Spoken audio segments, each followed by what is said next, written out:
जय श्री गणेश दोस्तों। हमारी आज की कहानी का नाम है तकरार। कहानी अच्छी लगे तो प्लीज़ चैनल को सब्सक्राइब कर लीजिएगा। अब शुरू करते हैं कहानी। कविता जी ने बहू पायल से कहा, पायल बहू, के सब खाना खा रहे हैं क्या? पायल किचन से बोली, हाँ माता जी खा रहे हैं। कविता जी ने आवाज़ लगाते हुए कहा, बहू मुझे भी खाना दे दो, भूख लग रही है। पायल बड़बड़ाते हुए बोली, तब से पूछ रही थी खाना खा लो, तब तो आपसे खाया नहीं गया। अब जैसे ही केशव खाने बैठे आपको भी भूख लग गई, इधर उधर नहीं खा सकती हो। वह तो दिन भर दुकान पर सिर मारकर और मेहनत करके आते हैं। कविता जी बोली, मैं तो इसलिए मना कर रही थी कि बार बार तुम्हें रोटी सेकनी पड़ेगी। बहू एक रोटी खानी है, ठंडी रोटी दांतों से नहीं कटती है, इसलिए मैंने उस समय मना कर दिया था। अब केशव की रोटी सेक रही हो तो मुझे भी दे दो। पायल बड़बड़ाती रही और थाली लाकर सासू माँ को दे दी। लो खाओ गरम रोटी, कहो तो चूल्हा और तवा यहीं पर ले आऊं।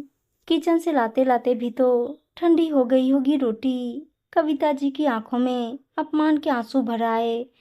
दो बूंद टपक कर रोटी पर गिर गई। रोटी देखकर अनायास ही मुस्कुरा उठी और अपने आप से ही बोल उठी, यह देखो, मेरे आंसुओं से मेरी रोटी गीली हो गई। अब यह मुलायम हो गई और वह रोटी को सब्जी में डुबोकर खाने लगी। कविता जी को अपना समय याद आ गया जब संयुक्त परिवार था और सब लोग गरम गरम खाना खाते थे। सास ससुर, दादाजी दादी जी, देवर ननद सब उनके हाथ की बनाई रोटी की कितनी तारीफ करते थे।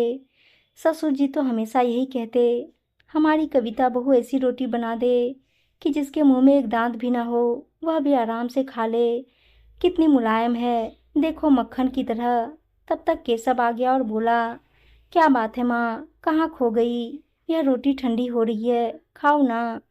कविता जी बोली, हाँ बेटा, बस कुछ पुरानी बातें याद आ गई। केशव ने कहा, माँ एक रोटी और ले लो ना, मैं लेकर के आता हूँ। नहीं बेटा, अब पेट भर गया।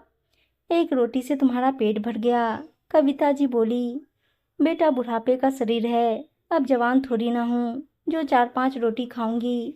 केशव बोला, माँ तभी इतनी कमजोर हो। जब मैं छोटा था तब तो आप हमसे कहती थी, खाने से ताकत आती है, खाओ अन्न रहो टन। अच्छा माँ आधी रोटी ले लो।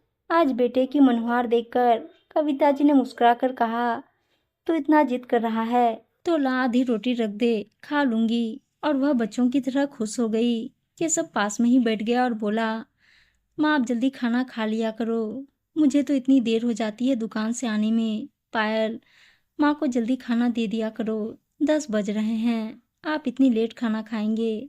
कविता जी ने कहा, पायल तो कह रही थी बेटा, लेकिन मैंने ही मना कर दिया था। अब तुम्हारे साथ गरम गरम रोटी खा लेती हूँ तो पेट भर जाता है।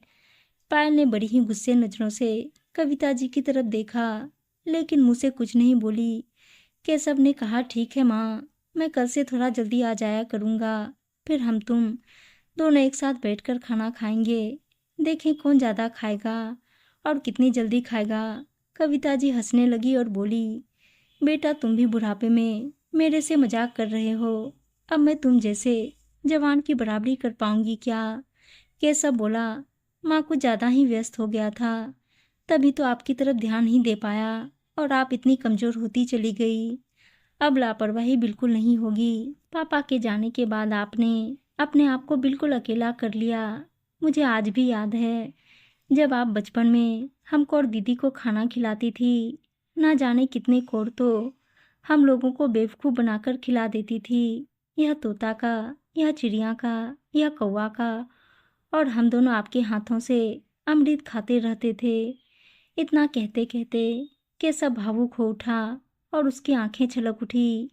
कविता जी बोली, यह देखो, इतना बड़ा बच्चा रो रहा है। अरे बेटा, पेट भरकर ही खाती हूँ, भूखी नहीं रहती हूँ। एक दिन की तो बात है नहीं, रोज ही है। बेटे का प्यार देखकर कुछ कहना चाह रही थी, वह भी नहीं कह पाई, नहीं बता पाई अपने बेटे को कि तुम्हारे साथ खाने में मुझे गरम रोटी मिल जाती है, और जब अकेले खाती हूँ तो कभी तो दोपहर की और कभी मोटी रोटी।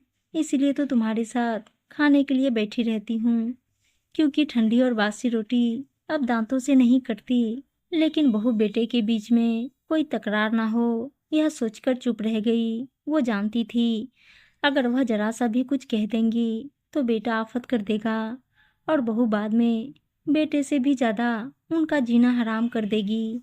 इसलिए चुप थी।